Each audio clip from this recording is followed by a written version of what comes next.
I'm working with AI risk mitigation now. I've got this new book coming out in January. You're in it, by the way, just to let you know. Oh, is our little Yes. event in Yeah, it? let's talk about the event, shall we? Let's So, talk.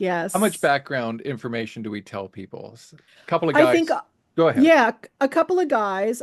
I'll just tell my version Yeah, of it, which is I sure. got an email on like January 9th or 10th of 2024 that Mhm. said, "Hey, I just saw that someone dropped a new George Carlin special on a podcast and it's AI generated."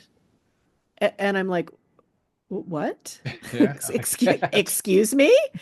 And within, 24 hours, whoosh, the world went upside down. Yeah. And what I was told from these two guys and their podcast is that they're two comedians, and they've got a third person on the podcast who is actually an AI bot that they've given them access to all of their life, and so the AI bot gets to know them and is a generative AI bot and kind of creates conversation and talks to them and all that kind of stuff based on whatever they're doing. Mhm. And that this AI bot on its own, which is weird if it's really generative AI, how would it do that on its own? Mhm. Um, Consumed everything that George Carlin had ever written or done, and spit out an hour-long special called "I'm Glad I'm Dead," and it's "I'm Glad I'm Dead," a George Carlin special. Right. And that's where I was on January 10th with this reality. And of course, I made a very uh, particular statement about it on social Mhm. media, Mhm. my take on it, and then it was revealed after I spoke to a lot of lawyers and finally got someone on board, because what it looked like from the outside was that we had an incredible chance. So, musicians, this has happened with musicians' voices Absolutely.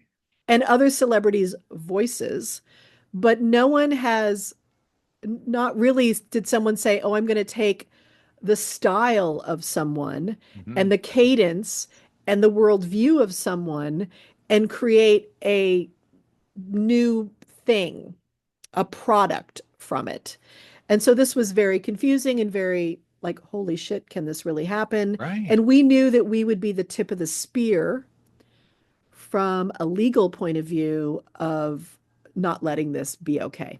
Yeah. That we had to protect my father's name and likeness, which is called Mhm. rights of publicity, and his intellectual property, Correct.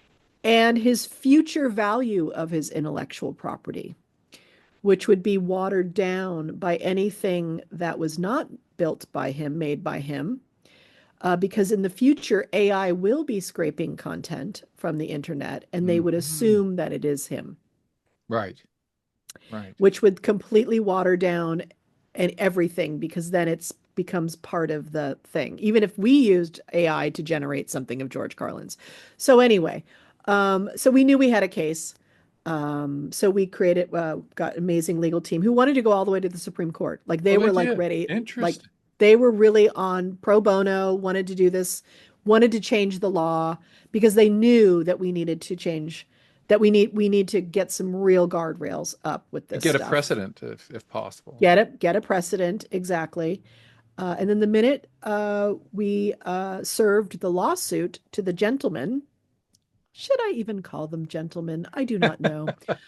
Um, their representative suddenly was willing to speak to the press and spoke to the New York Times and said, "Oh, actually, it wasn't AI generated. The comedians wrote It was it," these two guys.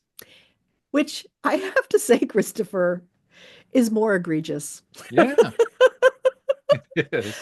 The fucking balls on these guys. Right. And then to blame, and then to like put it over here in the corner, Hmm. and all of that. And so that part of the lawsuit, the AI generated part, didn't go forward, but certainly the name and likeness, the rights of publicity, and the watering down of the legacy, and the Right. need for them to take it down and Yep. to keep monitoring it and things like that. So Right. that all ended up happening. We ended up settling out of Oh, you court. did. Okay.